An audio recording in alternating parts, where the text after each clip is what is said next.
i-discuss muna natin ang current situation para malaman natin kung para sa iba ang reading o hindi. Dito ang side mo at dito naman ang side ng person mo.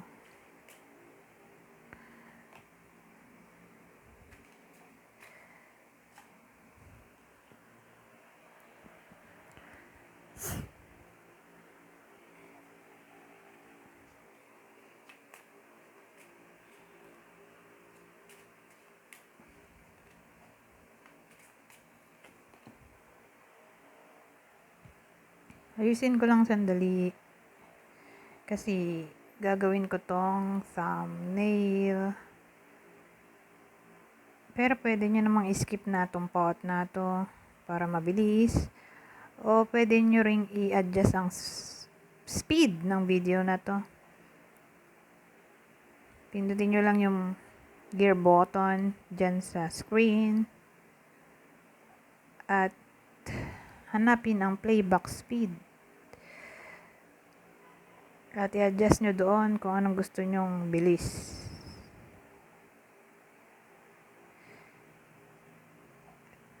So, pwede na siguro to.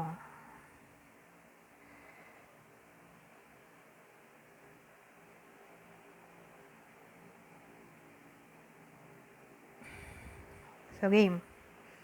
Dito side mo. At dito side ng person mo. Ipo-focus ko dito para malinaw. So, dyan sa side mo,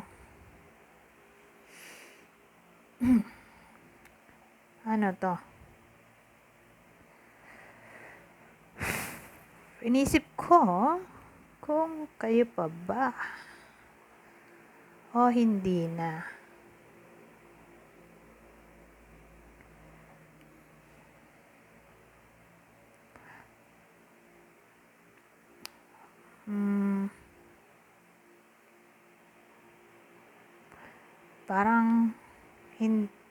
Parang break na siguro.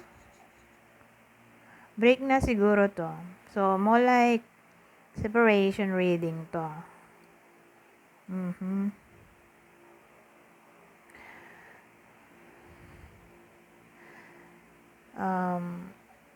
Dyan sa side mo may King of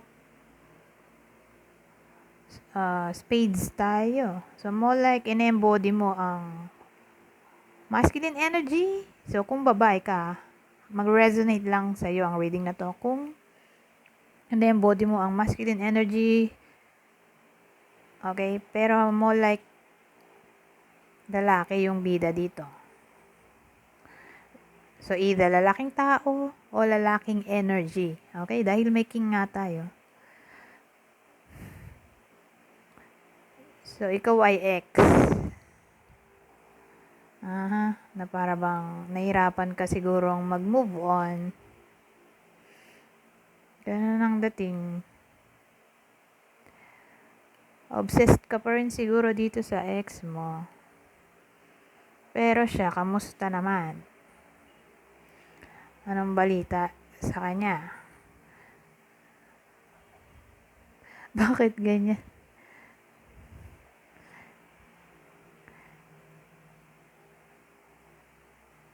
Bakit may ano tayo?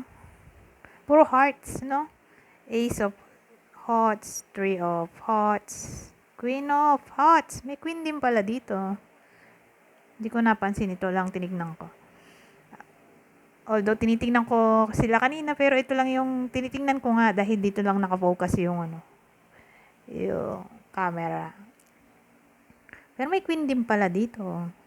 So, king at queen, pero ikaw yung ex. Ito, in a relationship na siya dahil Queen of Hearts. Usually, Queen of Hearts ay wife. In a relationship na siya sa iba.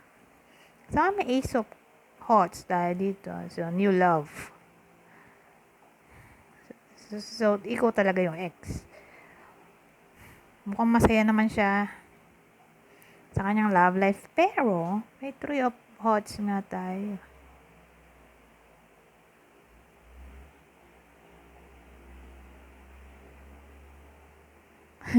Parang ang dating may third party. Oh, ikaw ba yung third party dito? Parang may third party kasi siya eh. So, alamin natin. Ikaw ba yung third party dito? In love pa rin ba siya sa'yo o iba to?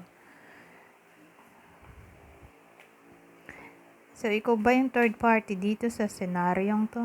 Yes or no? Isang card lang para mabilis. Yes! Oh, ex ka. Teka, punta tayo dito sa baba, ha? Para, malinaw. So, pinocus ko dyan sa baba. Dahil dyan na yung kwento.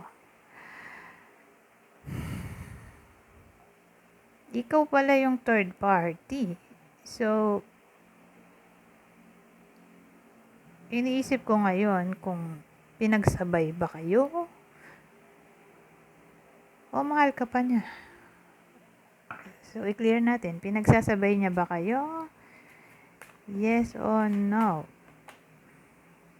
No. So, more like, in a relationship na siya sa iba, pero attached pa rin siya sa iyo. May feelings pa siya sa iyo somehow. Ganun ang dating dito. So, again, separation reading to. At in a relationship na siya sa iba. Pero somehow, kahit ganun na, in a relationship na siya sa iba, may feelings pa siya sa iyo. Nalilito siya sa feelings niya kasi nga, somehow, attached pa rin siya sa iyo. Kahit may bago na siya. Ngayon, kuha tayo ng ibang deck.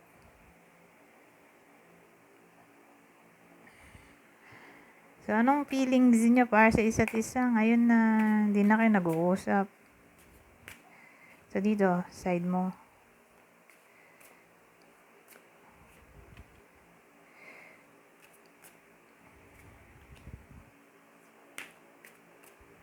Eto, side niya.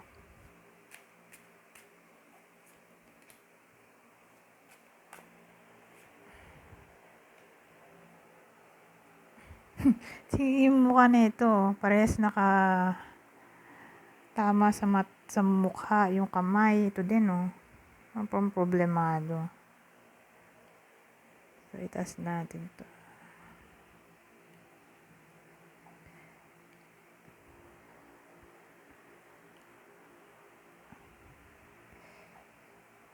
So, dyan muna sa side mo.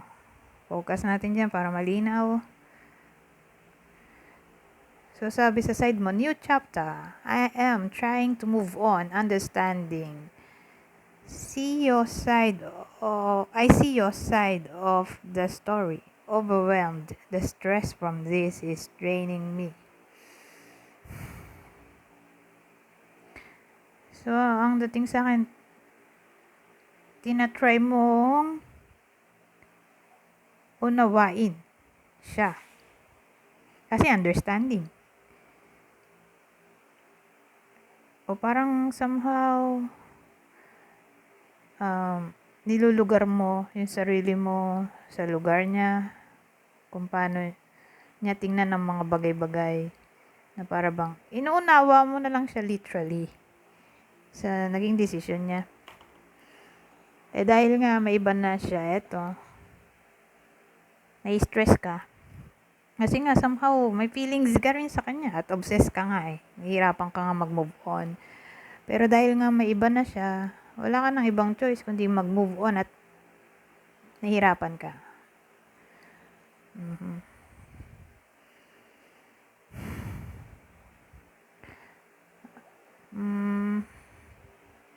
Ngayon, dito tayo sa baba. Yan. Ayaw luminaw. Yan. So, dyan sa side ng potion mo, space. I need more time to think. Hope. I haven't given up on us yet. Damage. We are both hurting from this. So, kailangan daw niya ng space para makapag-isip-isip. Hope. Pag-asa yan, di ba? Hindi pa raw siya nag-give up sa inyong dalawa. Dahil sabi ko nga kanina, mukhang may feelings pa siya sa'yo. Kahit may iba na siya. Kaya lang, may damage tayo.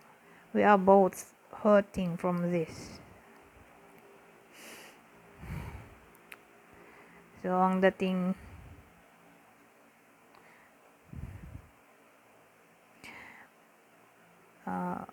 may nangyari sa nakaraan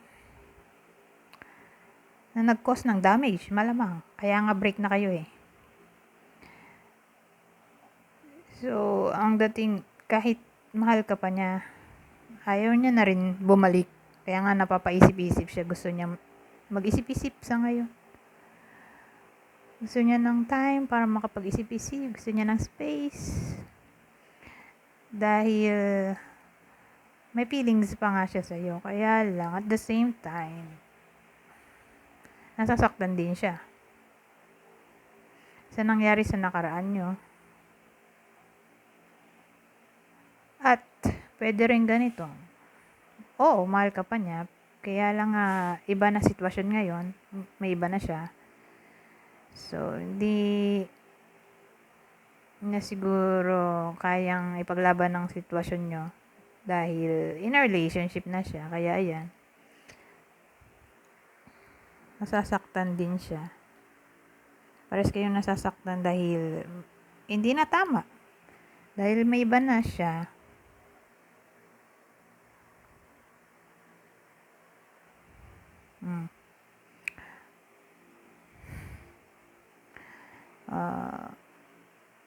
So, yun ang current feelings niyo para sa isa't isa. So, sa ngayon lang yan. Di naman niya forever. So, kung kwento man to, eto, malalaman natin dito sa clue. Magbibigay ako ng 8 clue. Ay, 6 lang pala. Pero wag masyado mag-pay attention dito dahil dagdag info lang ang mga to. Ang clue ay pwedeng vice versa. Kunin nyo lang ang clue na sa tingin nyo ay para sa inyo. So, ang clue natin pwedeng tumama sa inyo, sa puso nyo, o doon sa puso niya. Okay? May third party kasi dito eh. Yung person mo may third party. May third party na. O may iba na. So, pwedeng tumama sa'yo, sa person mo, at sa third party yung clue. Clue natin. Aquarius, Libra, Scorpio, Pisces, Sagittarius, lahat ng air sign. Gemini, Libra, Aquarius. So, ulitin ko. Aquarius, Libra, Scorpio, dito sa baba, Pisces, Sagittarius, lahat ng air sign, Gemini, Libra, Aquarius. Anyways, hanggang dito na lang. Goodbye for now.